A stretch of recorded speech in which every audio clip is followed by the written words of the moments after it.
2001 में हुई। तो 2001 से लेकर 2025 तक सेम डेज मनाया जाता है। इसका जो पर्पज़ है मनाने का, जो लघु उद्योग चलाने वाले हैं उनको प्रोत्साहित करना और उनको जो गवर्नमेंट की स्कीम्स है उसके बारे में अवेयरनेस दिलाना है। क्योंकि जो लघु उद्योग है हमारे, उनका जो हमारी जीडीपी में वो है वो 30% का कंट्रीब्यूशन है और एक्सपोर्ट में उनका 45% का कंट्रीब्यूशन है। जितना भी एक्सपोर्ट होता है इंडिया का, उसमें से 45% जो होता है एमएसएमई सेक्टर के जो उद्योग है उनके द्वारा निर्माण किया जाता है।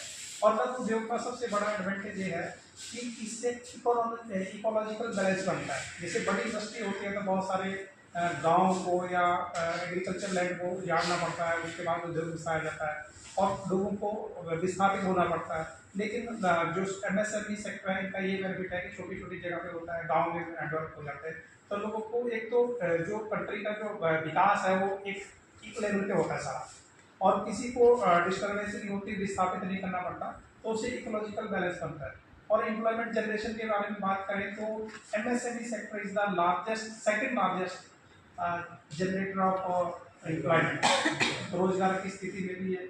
और इसका दूसरा ये भी है कि जो बड़ी इंडस्ट्रीज होती है उसमें क्या होता है, जो लोग प्रमोटर्स हैं वो ज़्यादा से ज़्यादा अमीर बनते हैं, इम्प्लॉइज को इतना बेनिफिट नहीं होता। लेकिन एमएसएमई से क्या है कि इकोनॉमिकल बैलेंस भी बनता है। छोटे छोटे एम्प्लॉयर होते हैं, उनकी भी डेवलपमेंट होती है और उनके एम्प्लॉइज भी उनके साथ एक प्रॉपर डेवलप होते हैं।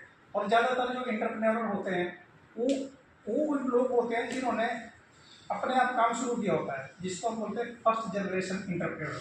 वो कहीं जॉब कर रहे होते हैं, उसके बाद अपनी क्रिएटिवनेस के बल पे या अपने एंटरप्रेन्योर स्किल के बल पे वो अपना शुरू करते हैं। तो उनके लिए चैलेंजेस भी बड़े होते हैं। जैसे उनको फॉर एग्जांपल जो कंप्लाइंसेस है उनके रिगार्डिंग काफ़ी चैलेंजेस होते हैं, या उनको फाइनेंस के लिए काफ़ी चैलेंजेस होते हैं। तो उसको गवर्नमेंट कई तरह की स्कीम चलाती है लघु उद्योग इसके लिए। तो उसका जो हम स्थापना दिवस मनाते हैं उसका ये भी पर्पज़ है कि उस तरह की स्कीमों के बारे में भी हम लोगों को अवेयरनेस कराएं। और दूसरा क्या होता है कि जो एंटरप्रेन्योर होते हैं उनको जो दूसरे डिसिप्लिन होते हैं, जैसे मान लो एचआर हो गया,